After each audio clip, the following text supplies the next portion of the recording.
Vamos a escuchar ahora al reverendo doctor Amaury Tañón Santos.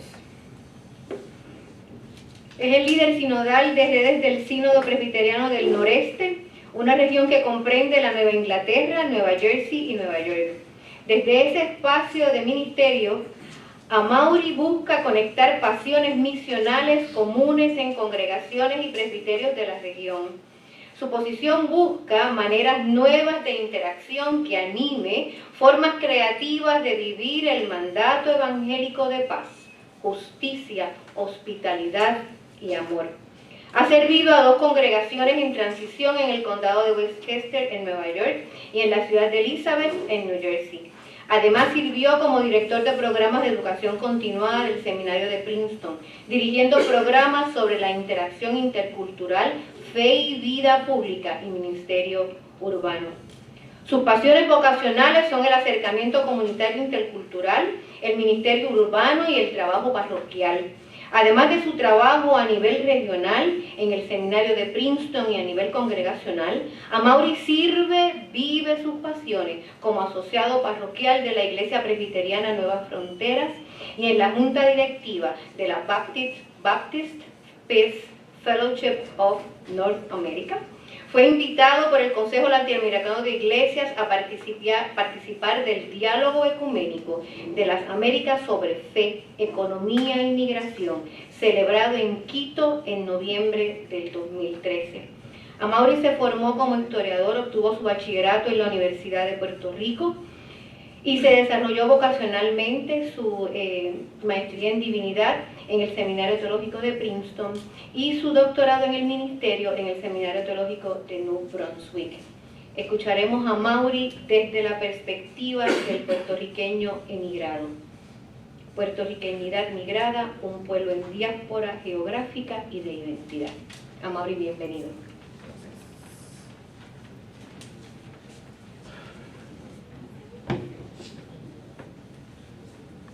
Yo tengo 40 minutos de presentación y los voy a usar todos. Me disculpan eso y también me disculpan el que yo creo que voy a complicar más la conversación. Pero lo que sí espero es que en esta discusión ustedes no pretendan que las personas que estamos deponiendo vamos a dar soluciones ninguna. Las soluciones surgen del cuerpo, no surgen de los ponentes. O sea que yo espero que al problematizar más la discusión pues podamos realmente tener una discusión más rica sobre lo que estamos llamados a realizar. Me urge conversar sobre migración con mis colegas en Puerto Rico. Y me es necesario hablar con pastoras y pastores, teólogas y teólogos y con pensadores de otras disciplinas porque me hace falta hablar sobre migración con puertorriqueños y puertorriqueñas en Puerto Rico. Y es que llevo 12 años regresando a Puerto Rico. Salí de mi país y del entorno que me era familiar persiguiendo oportunidades de desarrollo vocacional y profesional. No me esperaba que como parte de mi discernimiento vocacional tendría la oportunidad de ministrar en congregaciones mal llamadas hispanas. Y allí un entorno ministerial y un contexto sociopolítico del cual solo había leído. Estas oportunidades de trabajo pastoral, teológico y social continúan transformando quién soy como persona, como líder religioso y como líder comunitario. Ha sido fundamental para poder entablar relaciones y trabajo genuino el adoptar el reto paulino de ser griego para los griegos y de ser judío para los judíos. Pero, al igual que Pablo, que no dejó de ser aquel judío fariseo de Tarso en su nación pastoral y misionera, yo tampoco dejo de ser puertorriqueño en mi entrega al trabajo pastoral y comunitario. Pero soy otro tipo de puertorriqueño. Soy un puertorriqueño emigrado en diáspora que no solo no vive en Puerto Rico, por lo tanto y por lo pronto, sino que vive en una diáspora de su identidad. Nos convoca a esta conversación la intención del Consejo Latinoamericano de Iglesias de continuar un conversatorio sobre fe, economía y migración que comenzó en noviembre pasado en Quito, Ecuador. El encuentro en Quito fue continental. Se invitaron a las comuniones miembros del CLAI y también a comunidades protestantes y evangélicas de Estados Unidos y Canadá. La intencionalidad continental de este encuentro persiguió dejar claro que la crisis migratoria que se vive hoy día a nivel mundial no es un simple movimiento que surge desde países en desarrollo. la migración a nivel mundial y lo que estamos experimentando en el Caribe y en las Américas es una situación compleja que es resultado de las políticas neoliberales que han embaucado al continente entero desde mediados del siglo XIX y que se manifiesta en personas saliendo de países en desarrollo a países desarrollados a como dé lugar y en personas y comunidades enteras internamente desplazadas. No hay que mirar a África ni a Asia para ver estos fenómenos. A través del continente americano y tan simplemente como a través de nuestra región caribeña y antillana. Se ve vivido estas realidades continuamente, aunque en épocas más intensas que otras, a través de todo el siglo XX y hasta el día de hoy. En esta reflexión quisiera que conversen conmigo sobre la experiencia del migrado puertorriqueño. Abordaré esta conversación en dos partes. En la primera parte abordaré los retos y acciones propuestos en el diálogo continental sobre migración en Quito. Y en la segunda quisiera dar un vistazo sobre la historia de la migración puertorriqueña y una lectura pastoral a esta historia. La primera parte la titulé Una pastoral continental de migración y cito, para iniciar la conversación, a Dora Arce Valentín, que trabaja en el Consejo Mundial de Iglesias Reformadas. Ella es cubana, ella es pastora cubana de la Iglesia Presbiteriana Reformada. Un sermón que ella predicó en ese encuentro en Quito. Y cito, pienso en esas mujeres que conozco en Ginebra, que han tenido que reinventarse a ellas mismas para no dejarse absorber completamente en una cultura que no solo les es ajena, sino que las fuerza a insertarse en una lógica de valores que también les son ajenos. Son costos adicionales que forman parte del proceso y que se añaden como parte de él. Lo que quiero llamar la atención es que no podemos acercarnos al tema de migración sin la disposición de agotar todas las posibles transversalidades que se van añadiendo y que conforman un entretejido muy complejo al que hay que aproximarse en esa intencionada mirada integral. Otro elemento que rescata el texto bíblico y que nos puede ayudar en la reflexión. Se reunieron en Quito unos 50 líderes de las comunidades miembros del CLAI, convocados para un conversatorio sobre fe, economía y migración. Además de mi interés en el tema, lo que me estuvo interesante de la convocatoria es que fueron invitados y hubo auspicio del Consejo Nacional de Iglesias de los Estados Unidos, a través del cual se extendió una invitación a las comunidades miembros de la National Council of Churches y a iglesias en Canadá. Fue también una de esas veces en las que el liderato de muchas de estas iglesias en Estados Unidos tuvo la intencionalidad de enviar a personas que estaban íntimamente ligadas al tema, en vez de simplemente enviar líderes ejecutivos. Las delegaciones Bautista Americana, Metodista Unida, Luteranas, Presbiterianas y de Iglesias Unidas incluyeron líderes latinoamericanos que sirven en Estados Unidos y traen en sí mismos y mismas experiencias de migración y de ministerio con migrados. Fueron 2 días intensos de presentaciones y respuestas, de las cuales, como es usual, quedó más fructífero las conversaciones sobre mesa y las conversaciones de pasillo. Muchos de los que presentaron trajeron análisis y elementos institucionales que, aunque buenos, es material que todo el mundo conocemos. De todas las presentaciones, de hecho la carta pastoral se le debe haber circulado a muchos de ustedes, si no a todos ustedes, ayer. Pero de todas las presentaciones, 4 para mí fueron puntuales, 2 sermones y 2 presentaciones, y cuya complejidad y profundidad nos retan a esta discusión, y yo no creo que hayan quedado plasmados en esa carta pastoral que se les circuló. Y es de lo que quiero hablar en esta primera parte. La primera presentación que quiero puntualizar es la del biblista paraguayo reformado René Kruger, retando a los presentes a considerar a las iglesias, a las congregaciones, como espacios y sujetos importantes de voz, fe y vida pública.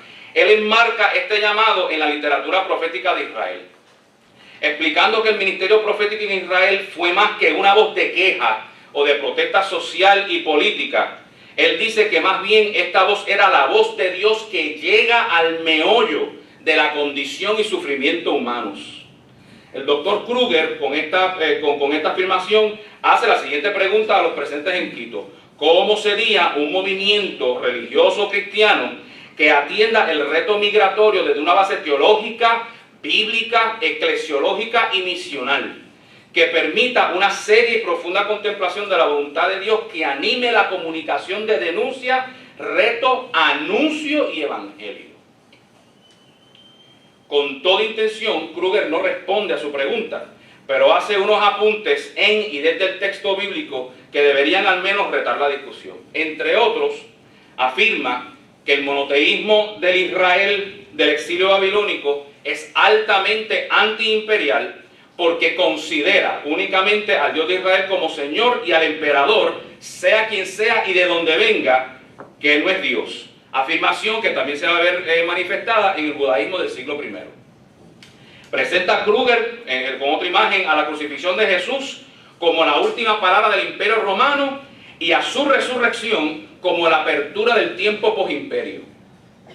Continúa afirmando que la iglesia antigua es una comunidad diaspórica, migrante, tanto en su realidad geográfica como en su realidad eclesiológica. Y finalmente presenta unas instrumentalidades bíblico-teológicas que podrían servir para deconstruir los discursos y acciones antimigrantes. El ser humano como imagen de Dios, Dios está presente en la persona, la opción de Dios por los débiles y los pobres, Jesús como nacido fuera de su hogar, exiliado y marginado por diversos grupos, el Espíritu Santo como omnipresencia y como presencia políglota, iglesia como comunidad de desiguales, citando a Moltmann, y una comunidad en contra de la asociación de personas, en Santiago capítulo 2, el envío de Jesús a sus apóstoles a una acción misionera sin centro étnico geográfico, sino con Jesús como centro, una diáspora peregrina como descriptivo de la iglesia, una eclesiología originaria, y la esperanza de la resurrección y la vida nueva renovada. Fundamentalmente para la iglesia, el mandato al amor, principalmente a Dios, pero también el amor al ser humano. La segunda presentación que quiero puntualizar es la de la pensadora metodista brasileña Nancy Cardoso Pereira. Haciendo un retante esbozo sociopolítico de la migración, la doctora Cardoso Pereira hace una lectura de lo particularmente retante y doloroso de la experiencia migratoria desde la mujer. Comenzó la doctora Cardoso citando las palabras de Luis Ramón Igarzábal, hechas famosas por la cantante Mercedes Sosa, y cito: yo soy agua, playa, cielo, casa blanca, soy mar Atlántico, viento y América, soy un montón de cosas santas mezcladas con cosas mundanas. ¿Cómo te explico? Cosas mundanas. Fui niño, cuna, teta, techo, manta, más miedo, cuco, grito, llanto, raza. Después mezclaron las palabras o se escapaban las miradas. Algo pasó, no entendí nada. Con estas palabras, Cardoso busca mover la visualización de la mujer migrada como esta mujer sufrida y víctima a una consideración de la mujer movida a las acciones migratorias como guerreras y luchadoras. Construye una imagen del capitalismo globalizante como uno que produce sucio, basura y cansancio. Y este producto del capitalismo hace necesario un trabajo de mucho valor, pero muy mal pago. El de la limpieza y el de la atención particularizada a la niñez y a los ancianos. ¿Y quién va a hacer este trabajo? Pues mujeres, que son objetivadas para este trabajo y que creen que están aprovechando esta objetivación en pro del desarrollo de sus propios entornos. Pero para aprovechar esta oportunidad de desarrollo, abandonan a su propia niñez y a sus propios ancianos. Se crea un ciclo vicioso de atenciones, pseudo oportunidades y abandonos. Son guerreras y luchadoras, dice la doctora Cardoso, porque las mujeres que migran por causa y en respuesta a esta objetivación saben que se adentran en este ciclo. No lo hacen a ciegas. Ya saben exactamente lo que están metiendo. Lo hacen conscientemente, creyendo que tienen, por ser mujeres y por ser luchadoras, la fuerza para romper este ciclo vicioso. Pero escribió Cardoso diciendo: de que el sucio y la basura no es el único producto, no es la única oferta que requiere una demanda de servicio por el capitalismo. El sexo es una oferta creciente, cuyo mercado está creciendo extraordinariamente en el norte global y está siendo servido principalmente ¿por quién? Por mujeres migradas, pero también niños y niñas del sur global. Habla Cardoso Pereira de la creciente miseria erótica y sexual que hace del sexo un producto de mercado. Cardoso critica duramente la articulación religiosa y la cristiana en particular de que la prostitución es una práctica inmoral, cuando por otra parte, desde la perspectiva económica, si hay demanda y hay quien lo dé, hay intercambio monetario. Ahí cita Cardoso a Igarzábal: soy un montón de cosas santas mezcladas con cosas humanas. ¿Cómo te explico? Cosas mundanas. No es una mezcla de lo santo con lo maldito. En el cuerpo y la autogestión de muchas mujeres, las que limpian casas, las que cuidan niños y niñas y las que sirven la miseria de los hombres, en sus cuerpos hay cosas santas mezcladas con cosas humanas. Cosas mundanas. Termina Cardoso retando a los presentes desde nuestra afirmación cristiana, de que el ser humano es imagen de Dios. Y dice ella: nada que sea humano nos debería ser difícil para trabajar, por más mundano que parezca. Y sigue ella diciendo: ¿cómo sería una pastoral para trabajadoras domésticas y sexuales? ¿Cómo sería la teología que surja desde la experiencia de las trabajadoras domésticas y sexuales a pesar de las moralidades dogmáticas y culturales de nuestras tradiciones cristianas? Cierro la cita. Y no solamente cuál sería nuestra teología y cómo surgiría, sino que sea transformación teológica y pastoral o error misional. Mejor erramos. Cardoso reta al CLAI y a las comuniones miembros ahí donde están estas mujeres. Porque si nuestra misión es fundamentalmente parroquial, como dice en inglés, all politics are local, igual nuestro ministerio, todo nuestro ministerio es fundamentalmente local.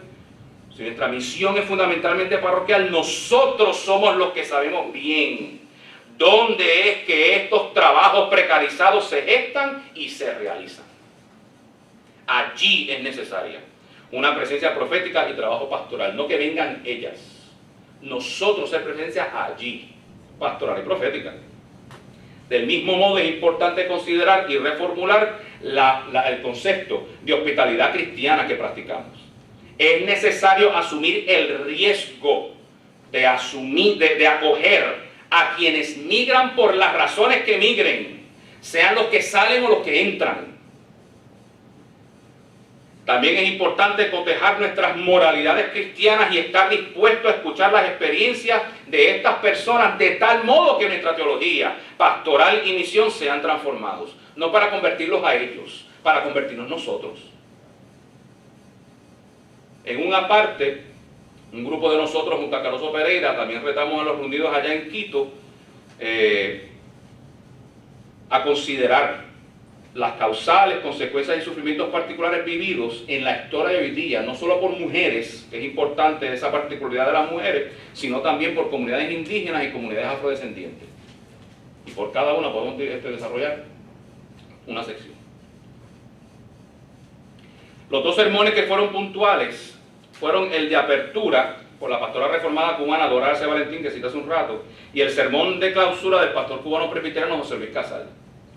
En su sermón sobre Ruth, Valentín hace una relación entre las trabajadoras domésticas en Ginebra con la historia de Noemí y Ruth.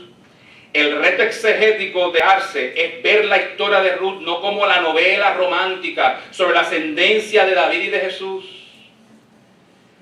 sino ver la historia que verdaderamente relata. No es un cuento, es una historia. Y sabemos que no es cuento porque está en la famosa genealogía de Mateo capítulo 1. Es la historia vivida y sufrida de mujeres pobres en el extranjero, Noemí en Moab y Ruth en Belén, que tuvieron que hacer lo que fuera necesario para sobrevivir. No solo trabajo doméstico, sino también trabajo sexual. José Luis Casal, por otra parte, hace una lectura del Adviento. Aquella reunión fue en noviembre, y el domingo que caía la reunión, era el primer domingo de Adviento. Hace una lectura del Adviento afirmando al Dios que emigra de su condición de Dios a una condición de ser humano. Tal vez tomando como pie las palabras del teólogo brasileño Rubén Alves. Y Rubén Alves dice que el Corpus Christi nos recuerda que Dios se cansó de ser espíritu. Eso es lo que nos recuerda el Corpus Christi. Casal articula esta realidad de Dios de la siguiente manera. Y cito: para usar las palabras de Eugene Peterson en su versión de la Biblia llamada El Mensaje, cita a Peterson diciendo que Dios se hizo carne y se mudó al vecindario. Dios se encubre tras de los rostros comunes del vecindario. Dios se esconde en las caras de los niños hambrientos. Dios se humaniza en el dolor de las mujeres abusadas. Dios suda en la camisa del obrero mal pagado. Sufre la frustración del analfabeto que no entiende las palabras. Muere a diario con los que padecen de enfermedades curables, pero no rentables para los capitales médicos y farmacéuticos. Es el Dios que llora por ser discriminado debido a una raza, religión, cultura, género o nivel económico. Es el Dios que le llaman indio patarrajada o espaldas mojadas o nigger o sudacas o cangueicero o montonero. Es el Dios que le dicen que es pobre porque es un vago que no trabaja lo suficiente y que nunca saldrá de su miseria porque no es emprendedor y no quiere superarse. Es el Dios que le dicen perra callejera porque vende su cuerpo para vivir y mantener a sus hijos, ya que no le han dejado otra cosa.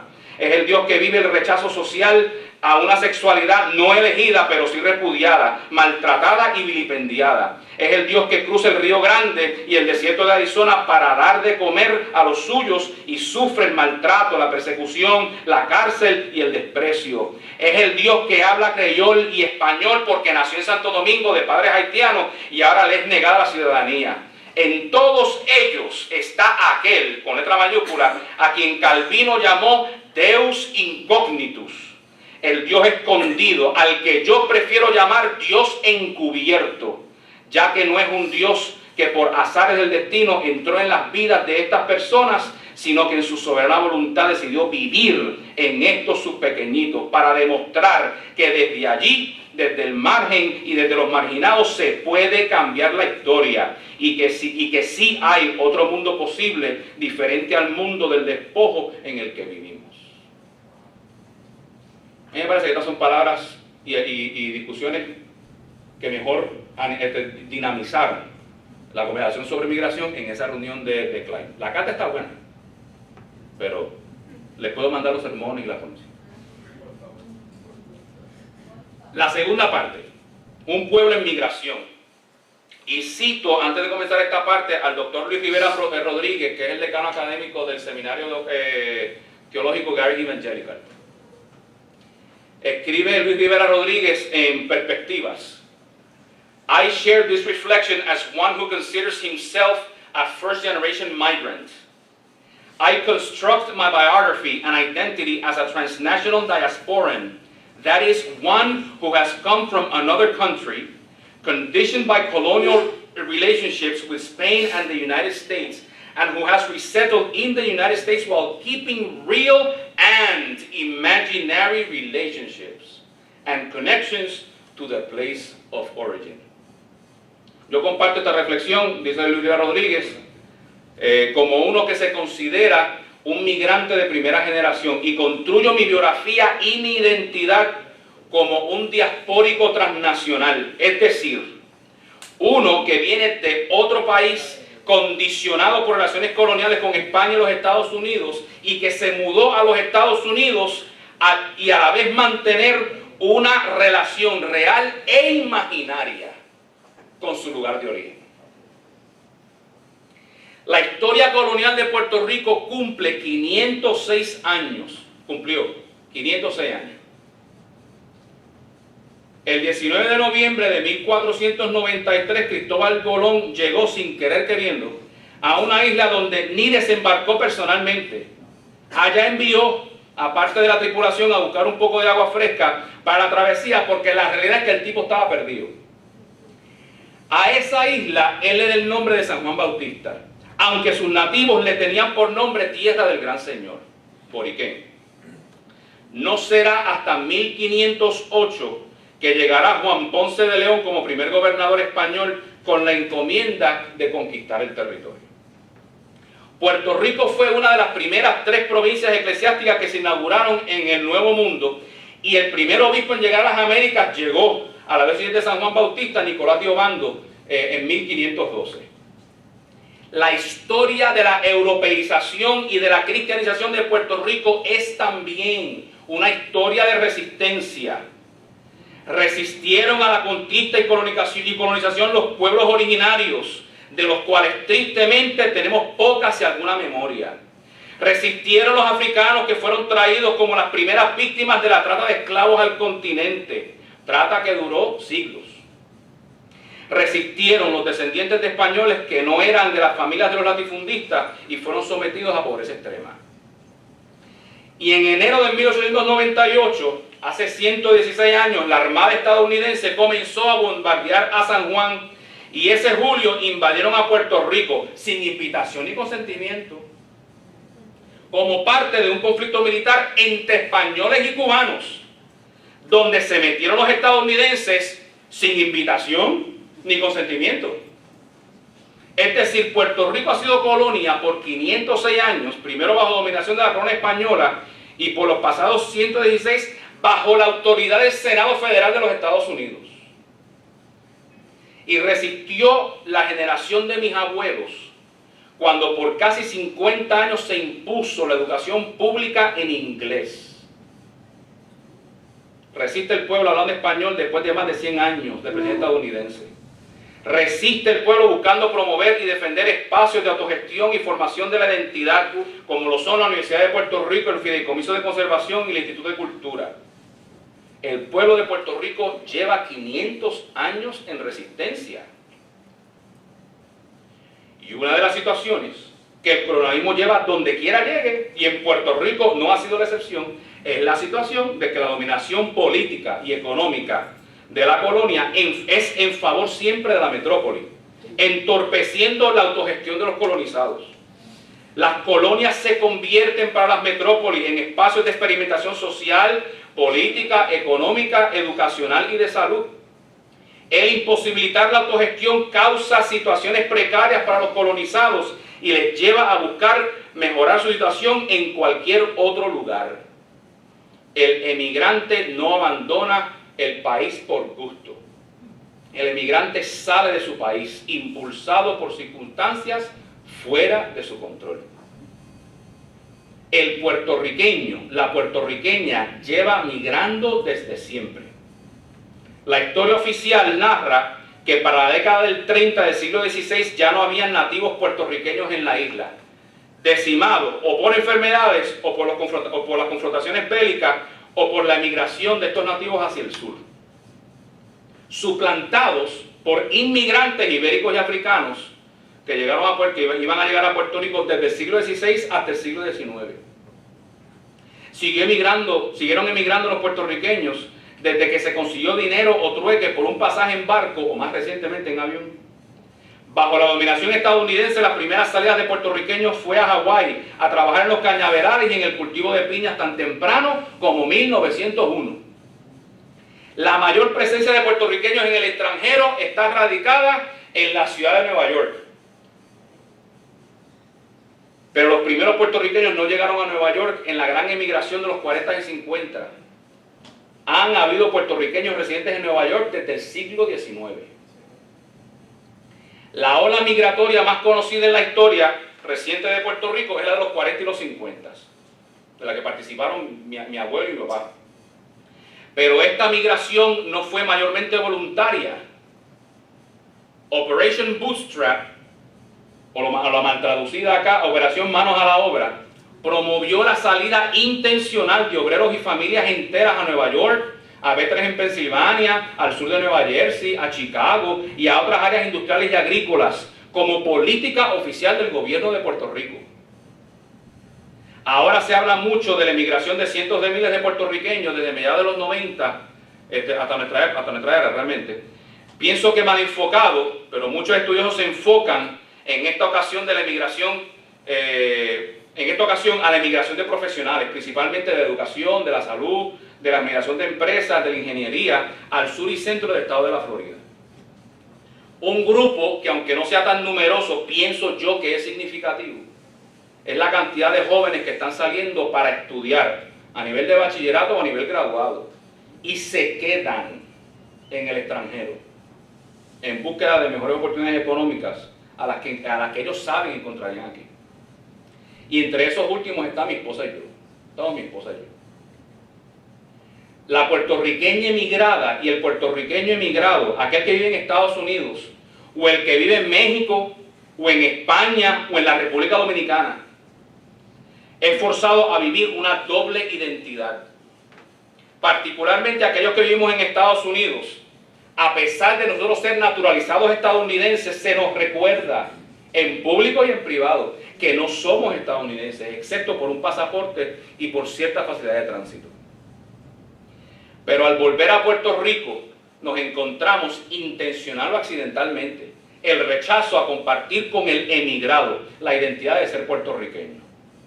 Sufrimos, pues, esta doble identidad de no ser de aquí, tampoco de allá, pero también asumimos, voluntariamente o por necesidad, el rol de nosotros ser los intérpretes de la puertorriqueñidad en el extranjero. Y por rol no solamente hablo de atender curiosidades sobre Puerto Rico, también hablo de ser los que atendemos, animamos y movilizamos desde la diáspora a nuestra gente en apoyo a los movimientos de resistencia y protesta que se desarrollan desde Puerto Rico. Sépanlo o no los puertorriqueños acá. Este rol que el emigrado puertorriqueño ha tenido que asumir a través de los siglos de esta historia de migración siempre ha resultado difícil, porque además de sufrir el trato cruel de la metrópoli, también tenemos que sufrir el desprecio de nuestros compatriotas. De nuevo, intencional o accidentalmente. Ahora, y luego de 12 años viviendo y ministrando en Estados Unidos a comunidades inmigrantes y hispanohablantes, me percato de que esta situación de doble identidad y de rol representativo no es un rol exclusivo que los puertorriqueños asumen por Puerto Rico. Lo viven también inmigrantes latinoamericanos en Estados Unidos, y me sospecho que en otros lugares donde se encuentran. Pero quiero señalar que la complejidad de este asunto de la identidad para el puertorriqueño y la puertorriqueña es precisamente de que Puerto Rico, como pueblo y como país, no tiene identidad jurídica propia. La puertorriqueña, el puertorriqueño, ancla su identidad en una tierra que no es suya y proyecta este sufrimiento. El puertorriqueño y la puertorriqueña que vive en lo que llamamos la Isla Grande o en Vieques o Culebra son emigrados en su propia tierra. Dos soluciones posibles a esta problemática de identidad de los que viven en la colonia y de los que hemos tomado la difícil decisión de emigrar. Son proyectos de la autogestión social y de relectura de la historia, desde la perspectiva de la identidad histórico-cultural del pueblo puertorriqueño.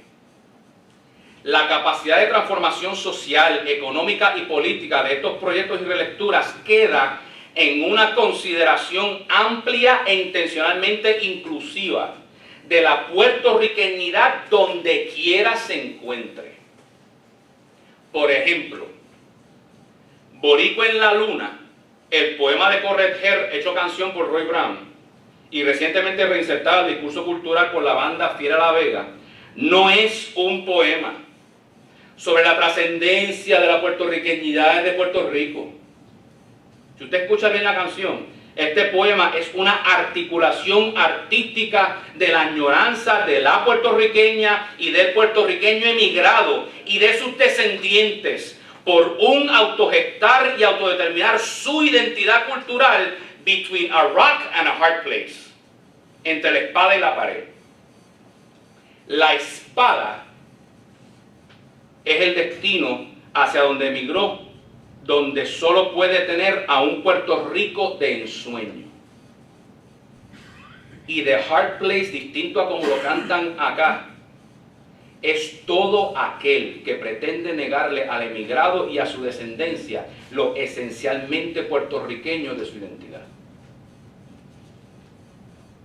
Para los que hemos emigrado, el villano en esa canción no son los estadounidenses, son los puertorriqueños en Puerto Rico. Algunos apuntes a futuro. Y cito a Isidro Lucas, un mexicoamericano católico que escribe hace muchos años el libro The Browning of America. Dice que la iglesia americana tiene el reto de llevar un mensaje que se convierta en su paradigma misional. El cambio que está llegando a la vida de la iglesia americana se está alineando con los pobres, con los desposeídos y con los marginados, en un nuevo lenguaje que está surgiendo desde la iglesia latinoamericana. No se ha visto este reto más explícito que en la iglesia americana y en sus relaciones con los hispanos, porque los hispanos no somos externos a la iglesia americana. There is a Browning of America and the Catholic Church must look inward. Hay un Luis Browning en español. Enmarronamiento de los Estados Unidos, y la Iglesia Católica no puede ya tornar ojos ciegos a esta realidad. El enmarronamiento de la Iglesia americana es inevitable y ya comenzó. Termina diciendo.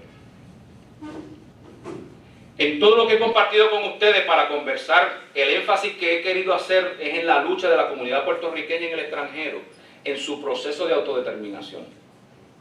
En esta gestión de identidad queda sin atender, en esta ocasión, una profundización necesaria, yo entiendo, sobre las relaciones intergeneracionales. No estamos hablando de gente solamente que está recién llegado de Puerto Rico, sino que también llegamos allá hasta 5 generaciones de puertorriqueños que ya están viviendo en distintas partes de los Estados Unidos. Con más de 100 años de presencia social, política y religiosa en Estados Unidos, muchas de estas comunidades cuentan con hasta 5 generaciones. El español ya no es necesariamente el identificador cultural. Y me parece a mí que son el quehacer religioso y el pensamiento teológico espacios que continúan proveyendo apertura para la lucha de la identidad y del compromiso comunitario. Entre los nuevos sujetos de pastoral y teología latinos, puertorriqueños y sus contrapartes latinoamericanos en Estados Unidos, está surgiendo una conversación sobre esta lucha de identidad y las nuevas maneras de atenderla. Existe, creo que por primera vez en muchos años, un deseo genuino e intencional de interactuar aquellos que nos consideramos First Generation Latin Americans con nuestros contrapartes nacidos y criados en Estados Unidos. Mi deseo de estas conversaciones es que pueda surgir una nueva articulación de identidad más abierta, una especie macro de Hispanic Latin Americanism, pero también una especie de puertorriqueñidad desde el extranjero, tanto de los recién llegados como los que han sido estadounidenses toda su vida, para poder reasumir una identidad latinoamericana y puertorriqueña que nos mueva a un deseo de compartir pastoral, social, teológico y político con Puerto Rico y con América Latina. En estos 100 años de presencia, misión pastoral y teología latinoamericana en Estados Unidos, lo que muchos hemos observado ha sido la falta de conexión intencional y diáfana con Puerto Rico. Visto desde la pastoral, parecería que alguien se monta en un avión y llega al aeropuerto de Newark y deja allí cotejado su experiencia religiosa, política y social y se olvida. El casi constante influjo de personas recién llegadas de Puerto Rico y de América Latina a los Estados Unidos nos reta a mantenernos en contacto con los quehaceres sociales y religiosos de América Latina y de este país para ser retados en nuestra praxis y nuestro pensamiento. Los hispanos en Estados Unidos no pensamos en el vacío, ya hay pensamiento y ya hay acción pastoral que se está haciendo, que ya ha influenciado nuestro propio discernimiento vocacional. El cristianismo protestante puertorriqueño tiene privilegios particulares que el resto de América Latina no tiene, y que me parece que le exige al cristianismo protestante puertorriqueño responsabilidades particulares. ¿Cuáles son estos privilegios? Acceso al contorno estadounidense sin proceso migratorio, relacionamiento institucional con las tradiciones mainline en Estados Unidos, trabajo misionero y pastoral en Estados Unidos que tiene más de 100 años y que continúa. Recientemente, aquellos que son bautistas, hay una pareja que se mudó para Kissimmee y allá montaron una misión y van a ver quién llega, porque hay que atender aquel trabajo. Pero tiene 100 años el trabajo misionero puertorriqueño en Estados Unidos. 95 años de formación y quehacer teológico en español desde los latinoamericanos y con principales acreditaciones estadounidenses en esta institución que nos cogió hoy día. Y presencia histórica y reciente de emigrados en Estados Unidos y en otros países. El reasumir la identidad puertorriqueña en la diáspora requiere la misma intencionalidad desde Puerto Rico. El espacio eclesial y teológico podría servir de oportunidad para el desarrollo de esta necesaria conversación y convivencia. Y esto de manera particular entre los nuevos sujetos de pastoral y teología, que están surgiendo tanto en Estados Unidos como en Puerto Rico y en otros lugares donde la presencia puertorriqueña es significativa. Particularmente la presencia puertorriqueña evangélica y protestante. Y si bien creo que nosotros en Estados Unidos tenemos más que ganar de un relacionamiento intencional, me parece que nosotros podemos compartir desde nuestra experiencia en ministrar a hispanos y a puertorriqueños en Estados Unidos la experiencia del quehacer, pensamiento y compromiso intercultural. El multiculturalism estadounidense, que lo practican los protestantes, pentecostales y católicos, que llamaba a una asimilación de personas de diversas procedencias a un espacio genérico definido por los que están en el poder, está siendo retado por un llamado a la interculturalidad, practicada de manera particular, pero no única, por las comunidades latinoamericanas en Estados Unidos. En Estados Unidos no hay y nunca han habido iglesias nacionales latinoamericanas. El ministerio en español, particularmente evangélico y protestante, en Estados Unidos siempre ha sido intercultural. Lo único que tienen en común es que hablan español. Esta nueva articulación de interculturalidad reta a la iglesia a la convivencia de personas de diversas procedencias, cada una como sujetos de su propia particularidad y todos comprometidos a aprender, vivir y ser transformados por esa diversidad, en constante búsqueda de esos espacios de convergencia. La meta de la convivencia intercultural no es la identificación de la convergencia, porque estos espacios cambian constantemente. La meta más bien es la convivencia misma, es movernos del modelo de diálogo, es decir, aquel modelo de la gente habla para convencer al otro, a un modelo de conversación, a un modelo donde nos sentamos en círculo a escuchar nuestras historias y a aprender de ellos. Cuando yo era estudiante en la Universidad de Puerto Rico, allá para final de los 90 y principios de los 2000, todavía en la Universidad de Puerto Rico había discusión de si Esmeralda Santiago era una escritora puertorriqueña. Y la literatura que ella y sus contemporáneos están todavía produciendo es puertorriqueño o es otra cosa. Por supuesto, para mí esa discusión va a cambiar de significado cuando yo emigro. ¿No ves? Yo no sé si la universidad sigue hablando de eso, yo espero que no esté hablando de eso ya. Pero de la misma forma que les cito a Correger, no hablando del profundo espíritu puertorriqueño desde Puerto Rico, sino hablando del dolor y del sufrimiento del Puerto Rico emigrado en Nueva York. Quiero terminar esta parte leyendo una parte, no el cuento entero, de José Luis González, que el escritor puertorriqueño de la década del 70, quien justo en el 1970 escribe varios cuentos sobre la realidad del emigrado en Puerto Rico. El cuento comienza hablando de un hombre que trabajaba en una fábrica, su esposa estaba embarazada y se había puesto a dar a luz. Y arrancó alguien a buscarlo porque esto iba a hacer, se fue la luz, no pudo coger el tren, tuvo que salir y caminar sabe Dios cuántas cuadras. Asunto es que llega, ¿verdad? Ya la mujer estaba parida, el hijo había nacido, estaba todo bien, todo tranquilo, y dice: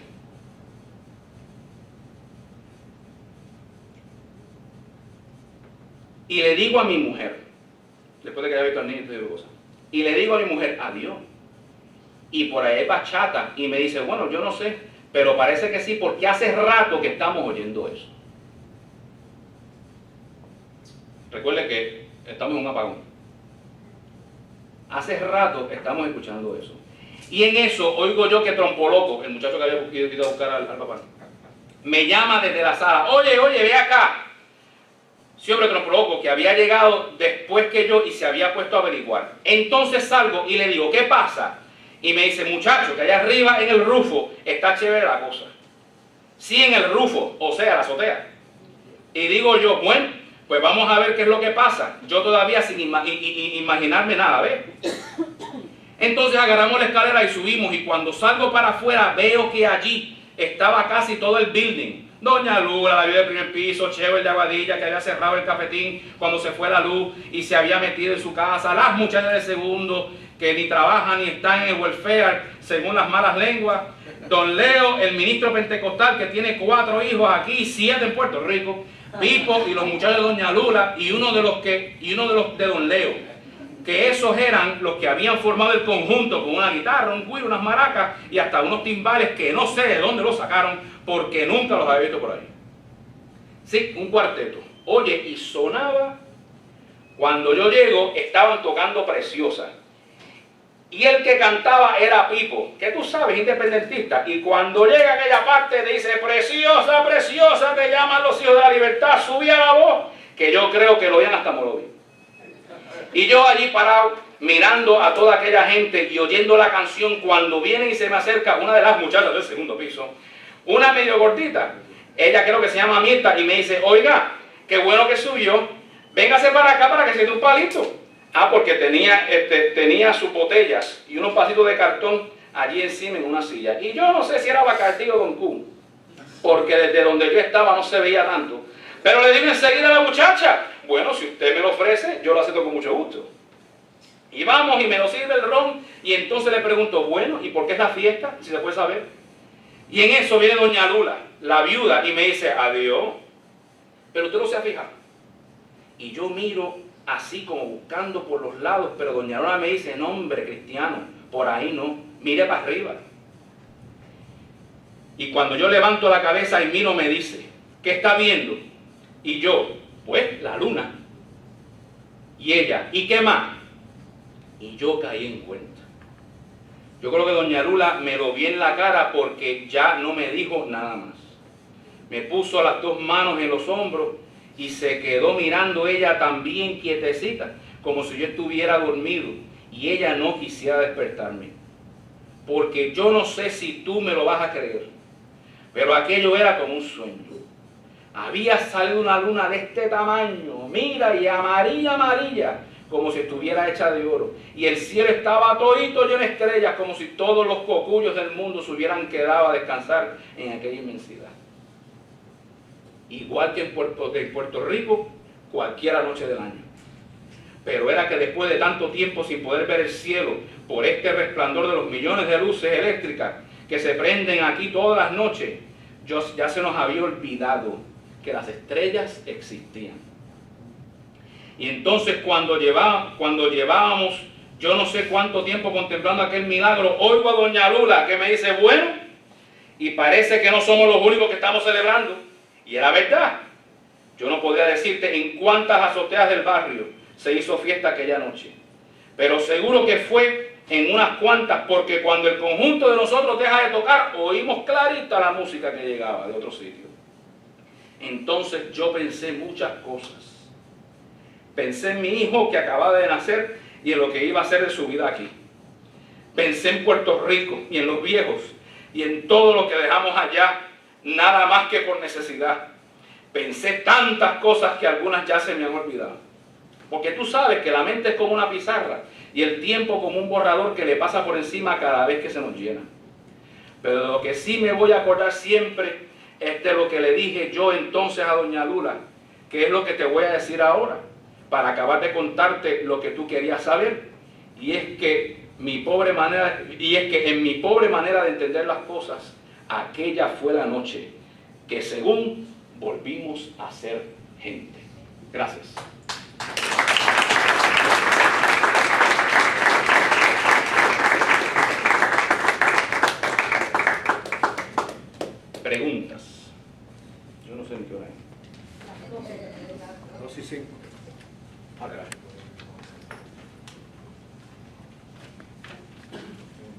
Si nos dejamos llevar por la agenda, ahora es que viene una división de grupos, pero sucede que esa división de grupos le va a tocar a él. Así que podemos hacer un espacio de preguntas, porque hay preguntas, y poder tener esta consulta. Obviar si los talleristas, la doctora Doris Rivera, García Rivera y Amaury Tañón, lo pueden reestructurar para entonces por la tarde tener este espacio entonces de preguntas y de consulta.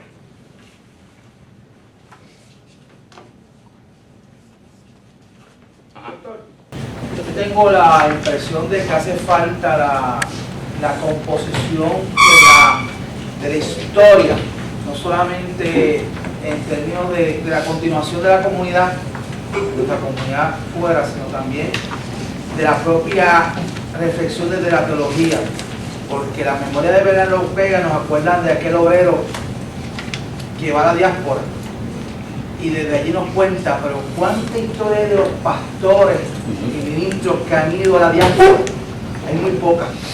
Nos parece que hay que construir esa realidad desde la perspectiva, como tú dices, del que vive afuera.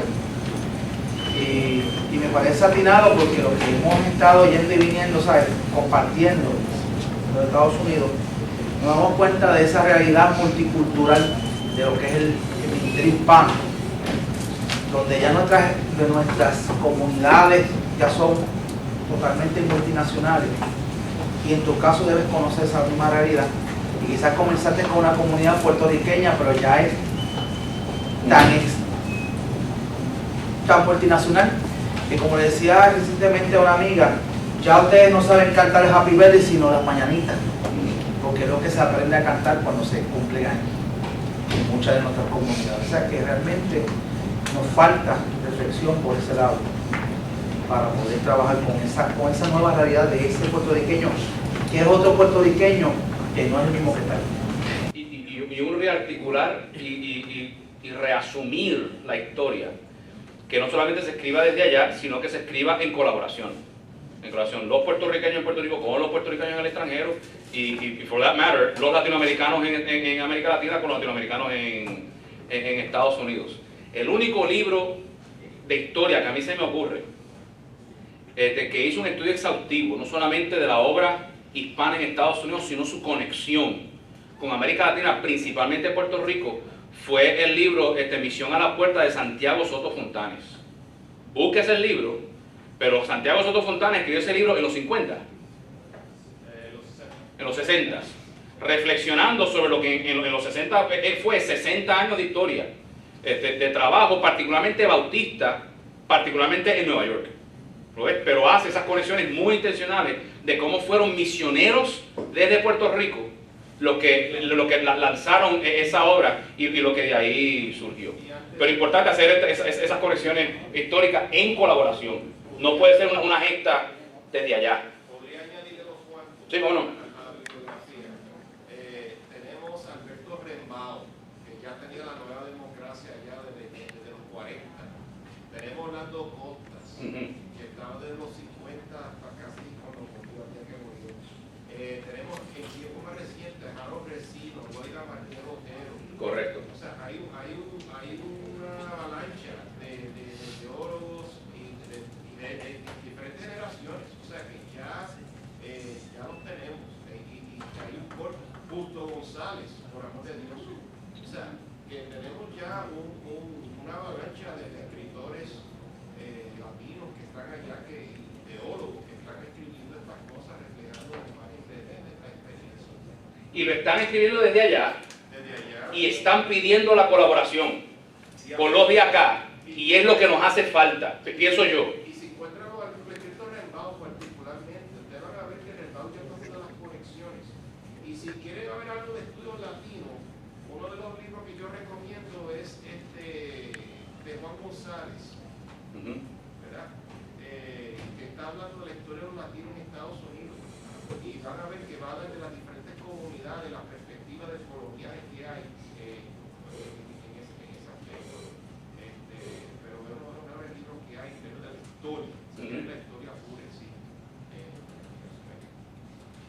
¿Alguien más? Dígame.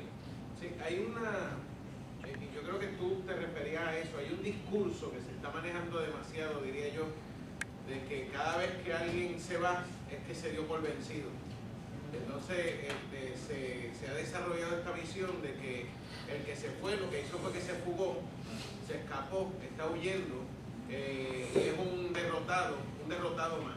Y ese discurso se está manejando mucho, yo lo he visto demasiado en muchos contextos, donde hay gente que dice, no, yo no me doy por vencido, yo sigo aquí, pero el problema es que no es darse por vencido o no, porque lo que está implícito es que entonces el que está en la diáspora, lo que es realmente es un traidor. Correcto. Y hay un discurso que se está manejando demasiado. Y yo creo que tú tienes una preocupación por esa línea. ¿Qué hacemos? ¿Dónde estamos? ¿Cómo trabajamos con eso? Y a eso añadirle que la falta de contraarticulación de las organizaciones cívicas y del gobierno de Puerto Rico a eso. Porque no lo afirman, pero no lo niegan. Y no acción es acción, ¿no? No es acción, está acrecentando ese discurso. Bueno, y lo usan los políticos aquí, muchísimo. Las iglesias, yo pienso, son los espacios mejores establecidos para hacer una rearticulación de ese tipo de relación. Yo no sé qué ustedes pueden hacer porque ya yo no vivo aquí.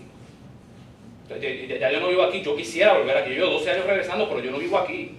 ¿Lo ves? Y como decía José, hay personas que están escribiendo desde Estados Unidos que están buscando ese diálogo y por alguna razón, que yo tampoco la sé porque yo no estoy aquí, intencional o accidental, no existe la respuesta desde Puerto Rico en particular y desde América Latina en general. Lo mismo que estábamos hablando y que vamos a trabajar mucho de eso ahorita en la tarde, es qué ustedes pueden hacer. ¿Qué ustedes pueden hacer? Estamos hablando con el mismo asunto parroquial. Nos quejamos no nos quejamos, o sea, observamos. Allí están los dominicanos, allí están las prostitutas, allí están los haitianos, pero siguen allí. Nosotros no estamos allí. ¿Lo ves? Y mientras sigamos diciendo allí están, no va a pasar nada.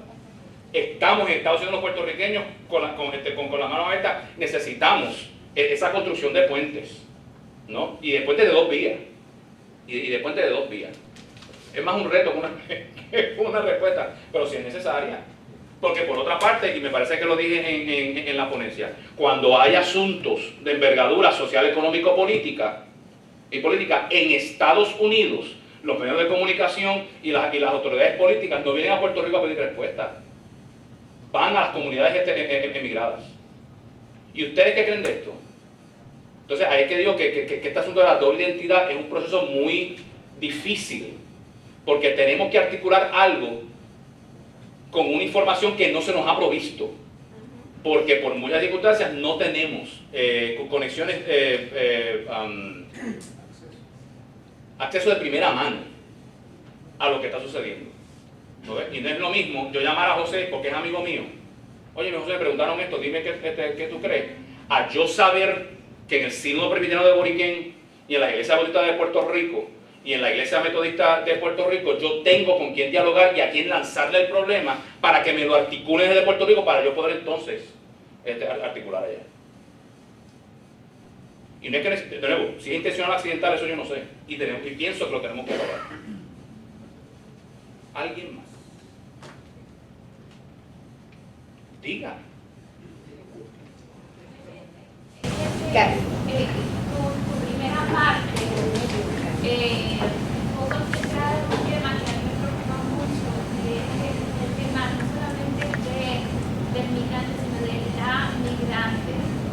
Y cómo las mujeres en particular son revictimizadas en el proceso de migración. Y cómo la diligencia nuevamente no está respondiendo ni a las necesidades de esa población marginada general, mucho menos al tema de cómo las mujeres en particular están afectadas. Y además de eso, tenemos todo un tema político, cultural, nuestra propia normativa jurídica, todavía discrimina, y en nuestras iglesias mantenemos tradiciones muy patriarcales, donde tenemos una mirada incorrecta de ayudar al migrante, pero desde nuestra perspectiva trabajar tanto con esos temas antes de entrar a la discusión. Nuestra iglesia hay mucho que trabajar en general y en la sociedad. Y nada, solamente que esta primera parte de la discusión me parece sumamente importante. Cómo la iglesia debe darle, no solamente hacer este acercamiento de trabajo directo de representación legal, sino despojarnos de todo ese montón de normas y de tabús. Lo que ella llama moralidades. Seguro. Para trabajar con esa conversación. Cuando Nancy Cardoso hizo esa presentación, mi mente inmediatamente se fue al modelo parroquial que muchos de mis colegas están desarrollando, con este énfasis, entre comillas, en familias. Cuando la realidad de muchas de las personas que migran es la ausencia de, o el quebrantamiento, no la ausencia, el quebrantamiento de familia, por diversas razones, ¿no? Y todo lo vamos a resolver si logramos desarrollar una pastoral de la familia, ¿lo ves? Y nos olvidamos de esas particularidades, ¿lo ves? A mí se me fue la mente para eso. Y por eso es que, tal vez basado en lo que ella dijo, asumir ese reto, de nuevo, de no pretender que vengan, y esto lo digo para la gente que seguimos allá, no pretender que vengan, ¿no? Porque vienen una vez porque vieron que el culto es en español y no regresan, porque no les sirve a la circunstancia cotidiana que están sufriendo, ¿no ves? Sino ir. Si la parroquia no sabe dónde están ocurriendo las circunstancias de prostitución, de abuso, de victimización, ¿quién lo va a saber? ¿Lo ves? Para que no sean ellos convertidos a la tradición evangélica, ¿lo ves? Sino nosotros convertidos a sus circunstancias, y que podamos tener un evangelio que verdaderamente hable de transformación en las circunstancias, no de una transformación genérica que simplemente prepara para ir al cielo. ¿Lo ves? Y no vamos a hablar de eso ahora, pero we can problematize that further. Carlos. Yo creo que es interesante que en la realidad de nuestra familia y de nuestra realidad colectiva es muy difícil llegar, porque todos o todas tengamos algún familiar o alguna persona cercana en los Estados Unidos o en cualquier lugar que haya emigrado, y a la misma vez tener en medio de nuestra familia una persona ya por consanguinidad o por afinidad, porque se ha unido de alguna manera extranjera, particularmente, ¿verdad?, de la región caribeña, que es la que más nos afecta. Sin embargo, cuando discutimos propuestas, hablaban de 500 años de economía, una de las preguntas que más pasiones y más discusión genera es, por ejemplo, cuando vayamos a resolver, si en algún momento se va a resolver la cuestión de estatus aquí, ¿quiénes participan en esa consulta? Y genera mucha discusión. Lo primero que genera es un discurso de, bueno, y los que están afuera, ¿participan o no? O los que se han unido acá, ¿participan o no? Y esa es la cuestión más última y la cuestión esencial de lo que es este país. O sea, 500 años de colonia, y en lo que es esencial, que se va a resolver ese asunto o no, tenemos una discusión muy profunda en la que no se han puesto de acuerdo sobre quiénes participan o qué. Eso es lo esencial. Y ahí se extrapola a las cuestiones ordinarias de la vida. ¿Quiénes toman las decisiones en las cuestiones ordinarias de la vida? Y extrapolamos lo que es esencial en esa pregunta básica de nuestra comunidad puertorriqueña, de nuestra comunidad como pueblo, de nuestra comunidad como país. Y se extrapola en las cuestiones esenciales de la vida. Y en las iglesias, cuando como comunidad de fe tomamos determinaciones, ¿quiénes participan? Cuando la realidad es que nuestra iglesia, muchos tenemos hijos, nietos, sobrinos, tías, abuelos, afuera, pero también se han incorporado personas extranjeras desde la perspectiva de que no son puertorriqueños o puertorriqueñas y que colaboran en la iglesia, pero ¿quiénes toman las decisiones? Como que un poco estamos revestidos de esos vicios, de esa discusión general, en una cosa tan esencial como dije. ¿Cómo tú lo ves? Voy a abordarlo de una manera experiencial, y lo tienen ustedes aquí, lo tienen los puertorriqueños aquí. Tú sabes qué es lo que el puertorriqueño siente cada vez que Rafael Correa se aparece por Nueva York. Llena el Madison Square Garden. Digo, y vamos a ser justos. Correa no solamente está visitando a sus expatriados en Nueva York, también está buscando chavos para la campaña. Eso lo sabemos todo el mundo. Pero hay unas intencionalidades oficiales del gobierno de Ecuador de atender y caminar junto con sus emigrados en los Estados Unidos y en otras partes del mundo.